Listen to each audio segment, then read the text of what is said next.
আমরা শুরু করছি উড়ান পাঠশালার তরফ থেকে, যে আমাদের হিস্ট্রি ক্লাস চলছিল এবং প্রাচীন ভারতের ইতিহাস আমরা কন্টিনিউ করছিলাম।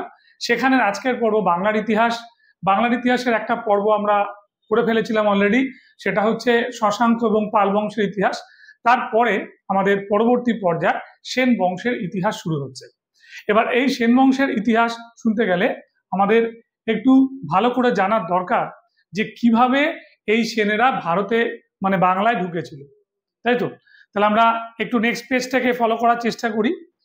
আচ্ছা, সেনরা অ্যাকচুয়ালি ছিল হচ্ছে কর্ণাটকী ব্রাহ্মণ, এবং কর্ণাটকী ব্রাহ্মণ থেকে তারা কিভাবে বাংলায় এলো সেই ইতিহাসটা আমাকে একটু বর্ণনা করি। এদের প্রতিষ্ঠাতা যিনি ছিলেন তার নাম ছিল সামন্ত সেন, এবং সামন্ত সেন আমাদের জাতিতে ছিলেন ব্রাহ্মণ। এবার তার রাজা হওয়া বা ক্ষত্রিয়র মতো যুদ্ধ করা দুটোর বাসনাই ছিল, এবং যেহেতু তিনি ক্ষত্রিয়ের মতো যুদ্ধ করেছিলেন এবং রাজা হয়েছিলেন, তাই তিনি নিজেকে বলতেন ব্রাহ্মণ ক্ষত্রিয়। তাহলে দুটো প্রশ্ন বেরিয়ে এলো যে সেনদের আদিবাসস্থান কোথায়? সেনদের আদিবাসস্থান হচ্ছে কর্ণাটক, দক্ষিণ ভারতের। এবং সেনরা কি ছিলেন? জাতিতে ছিলেন প্রথমে আমাদের ব্রাহ্মণ, এবং যেহেতু তারা রাজা হলেন তাই তারা ক্ষত্রিয় হলেন, তাই তাদের বলা হলো ব্রাহ্মণ ক্ষত্রিয়। তাহলে আমরা এখানে দেখে নিচ্ছি যে সেন বংশের যে প্রতিষ্ঠাতা সামন্ত সেনকে দিয়ে আমরা শুরু করলাম। সামন্ত সেনের পরে সিংহাসনে বসেন হচ্ছে তার পুত্র হেমন্ত সেন, ঠিক। কিন্তু সামন্ত সেন বা হেমন্ত সেন এরা ব্রাহ্মণ ক্ষত্রিয় হলো বটে। সামন্ত সেন নিজেকে ব্রাহ্মণ ক্ষত্রিয় বলেছিল, সেই অর্থে হেমন্ত সেনও ব্রাহ্মণ ক্ষত্রিয়, কিন্তু এরা কেউ সত্যি কথা বলতে গেলে প্রকৃত প্রতিষ্ঠাতা নয়। সেন বংশের যিনি প্রকৃত প্রতিষ্ঠাতা ছিলেন তিনি হচ্ছেন আমাদের এই বিজয় সেন, এবং যার সময়কালটা তোমার লক্ষ্য করে দেখো 1095 থেকে 1158 সাল। বেশ, বিজয় সেন মনে রাখবে তার দুটো রাজধানী করেছিল, একটা বাংলাদেশে তার নাম ছিল হচ্ছে বিক্রমপুর, আবার একটা আমাদের এই ইস্ট বেঙ্গলে মানে পূর্ববঙ্গে যার নাম ছিল বিজয়পুর। তাহলে বিজয়পুর পূর্ববঙ্গে, আর বিজয়পুর হচ্ছে পশ্চিমবঙ্গে, আর পূর্ববঙ্গে হচ্ছে বিক্রমপুর, দুটো রাজধানী। এবং বিজয় সেনের ওপরে আমরা দেখতে পারি তিনি ভোজ বর্মন, তিনি রাজা ভোজ বর্মনকে পরাস্ত করেছিলেন। এবং শুধু ভোজ বর্মনকে পরাস্ত করাই নয়, বিজয় সেন এর পরে যে কাজটা করেছিলেন সেটা মনে রাখবে, আমরা পাই শ্রী হর্ষ রচিত বিজয় প্রশস্তি, একটা প্রশস্তিমূলক রচনা, এবং বিজয় সেনকে মাথায় রেখে আরেকটা লিপি লেখা হয়েছিল বা একটা তৈরি করা হয়েছিল, এবং এটি উমাপতি ধরের লেখা, তাই তো, যার নাম দেওপাড়া প্রশস্তি।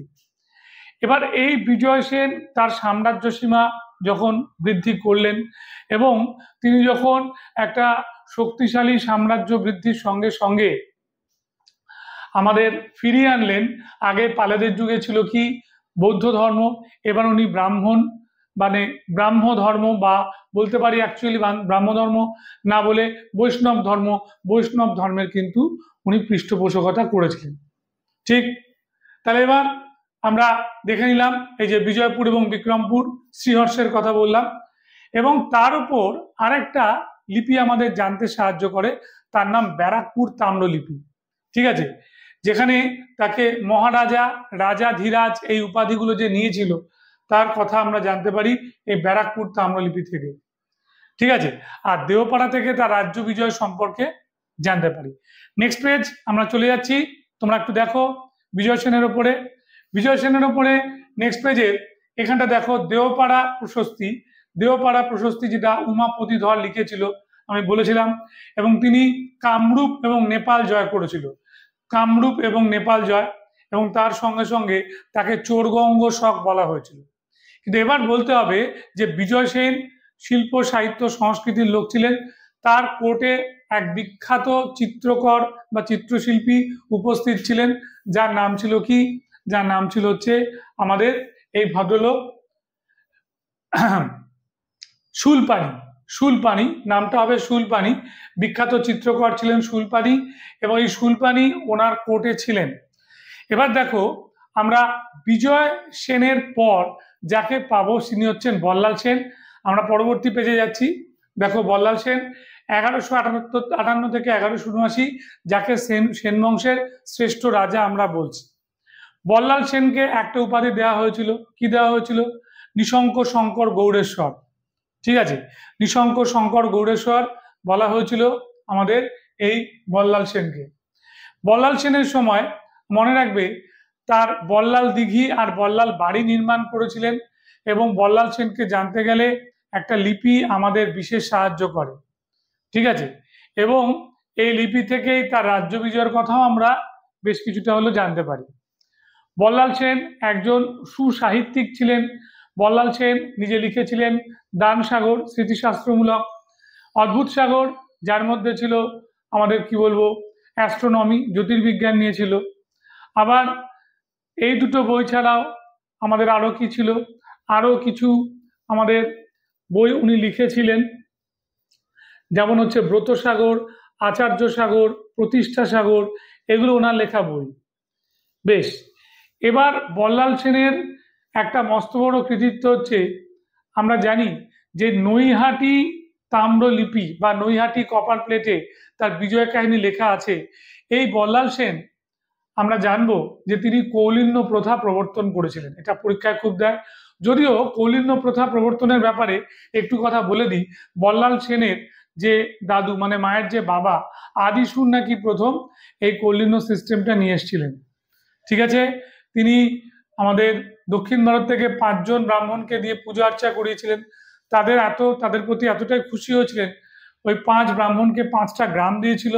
ওই 5টা গ্রাম ওরা মানে কি বল বংশ পরম্পরায় ভোগ করেছিল, এবং ওই 5 গ্রামের যে ব্রাহ্মণ ওদের বলা হতো কুলীন। ঠিক, আবার একটা তথ্য আছে যে যাদের মধ্যে 9টা আচার জানা থাকবে, 9টা আচার বা গুণ, তাহলে তিনি হবেন হচ্ছে কি এক কথায় কুলীন। এবার বল্লাল সেনের ক্ষেত্রে যেটা হয়েছিল, উনি ভাগ করেছিলেন রাঢ়ের ব্রাহ্মণ, বরেন্দ্রভূমির ব্রাহ্মণ। বরেন্দ্রভূমির ব্রাহ্মণ মানে বাংলাদেশের ব্রাহ্মণ, আর রাঢ়ের ব্রাহ্মণ মানে সুন্দরবন থেকে গোটা পশ্চিমবঙ্গের ব্রাহ্মণ। তারপরে উনি কুলীন কায়স্থ, তারপরে উনি আনলেন কাদের, উনি আনলেন এই সঙ্গে আমাদের ওই কৃষিজীবী একটা সম্প্রদায়, মৎস্যজীবী একটা সম্প্রদায়। তারপরে হচ্ছে আমাদের এখানে থাকলো বণিকদের অনেক রকম শ্রেণীবিভাগ, ভৌমিক ভূমির কাজ করে যারা তারা ভৌমিক, সুবর্ণ বণিক যারা সোনার ব্যবসায়ী, কংস বণিক কাঁসার বাসন যারা বিক্রি করে, ঠিক আছে, শঙ্খ বণিক যারা শাঁখ বা শঙ্খ দিয়ে জিনিসপত্র তৈরি করে। এইভাবে এই বণিকদের একটা শ্রেণীবিন্যাস হয়েছিল। ঠিক আছে, এবং সেই সঙ্গে সঙ্গে তোমরা এটাও জানবে হাড়ি মুচি ডোম এরকমও একটা মানে নিম্নবর্গের লোকেদেরও আবির্ভাব হয়েছিল। অ্যাকচুয়ালি কৌলিন্য সিস্টেমটাকে অনেকে অভিশাপ বলেছে। ঠিক আছে, বোঝা গেল। এবার আমরা দেখে নেব কৌলিন্য প্রথা চালু করা বললাম। বল্লাল সেনের যে গুরুদেব ছিলেন অনিরুদ্ধ ভট্ট, তার লেখা 2টো বই ছিল। ঠিক আছে, একটা হরিলতা, একটা পিতৃদয়িতা। আর ওনার যে জীবনীকার ছিল তার নাম ছিল কি, জীবনীকার মানে বায়োগ্রাফার। এই ভদ্রলোক লিখেছিল বল্লাল চরিত, তার নাম আনন্দ ভট্ট। ঠিক আছে, বেশ, রাজধানী গৌড় এবং নবদ্বীপে তার রাজধানী ছিল। নেক্সট পেজে আমরা যাচ্ছি, একটু ভালো করে ফলো করো। নেক্সট পেজে আমরা যেটা দেখতে পাবো যে বল্লাল সেনের পর তার সুযোগ্য পুত্র লক্ষণ সেন সিংহাসনে বসেছে, এবং লক্ষণ সেন যখন সিংহাসনে বসলো তখন তাকে বলা হলো নিঃশঙ্ক শঙ্কর গৌড়েশ্বর অরিরাজ মর্দন শঙ্কর, তাই তো? তাহলে নিঃশঙ্ক শঙ্কর গৌড়েশ্বর বল্লাল সেন, লক্ষণ সেন হলেন অরিরাজ মর্দন শঙ্কর। সেই সঙ্গে তাকে গৌড়েশ্বর বলা হয়েছিল, এবং একই সঙ্গে পরম বৈষ্ণব তাকে বলা হয়েছিল। ঠিক আছে, এবার অরিরাজটা তার একটা উপাধি ছিল, এটা আমরা জানবো। এবং এই লক্ষণ সেন 60 বছর বয়সে নাকি সিংহাসনে বসেছিলেন, এবং যার প্রথম যুদ্ধযাত্রা হয়েছিল বিজয় সেনের সময়, যখন তিনি কামরূপ জয় করতে গেছিলেন। এবং এটাও তোমরা ভালো করে জানবে যে এই লক্ষণ সেন বাবার রচনা জ্যোতির্বিজ্ঞানের উপর যে বইটি ছিল অদ্ভুত সাগর, সেটা কমপ্লিট করেছিলেন। ঠিক, এবার লক্ষণ সেনের সময় তার এক বিখ্যাত মন্ত্রী ছিলেন যার নাম হলায়ুত। হলায়ুত 4টে বই লিখেছিল, একটা হচ্ছে শৈব সর্বস্ব, ব্রাহ্মণ সর্বস্ব, মীমাংসা সর্বস্ব এবং বৈষ্ণব সর্বস্ব। বেশ, এবং এটাও বলে রাখি লক্ষণ সেনের রাজসভায় 5 জন পণ্ডিত ছিলেন, যাকে আমরা পঞ্চরত্ন বলি। যার মধ্যে জয়দেব, যাকে বলা হয় বাংলার বিক্রমাদিত্য। জয়দেবের লেখা 2টো বই আছে, একটা হচ্ছে রাধাকৃষ্ণের প্রেম বিষয়ক, যার নাম হচ্ছে আমাদের কি বলবো গীত গোবিন্দ, আর 2 নম্বর বইটার নাম ছিল প্রসন্ন রাঘবন। 2 নম্বর লেখক হচ্ছে শরণ। শরণের অ্যাকচুয়ালি কোনো সিঙ্গেল বই পাওয়া যায়নি, শরণের বেশ কিছু লেখা পাওয়া গেছে সদুক্তি কর্ণামিত বলে একটা গ্রন্থে, যেটা শ্রীধর দাস তোমার কি করেছিল, কম্পোজ করেছিল, মানে সম্পাদনা করেছিল। 3 নম্বর ধৈর লেখা বই হচ্ছে পবনদূত।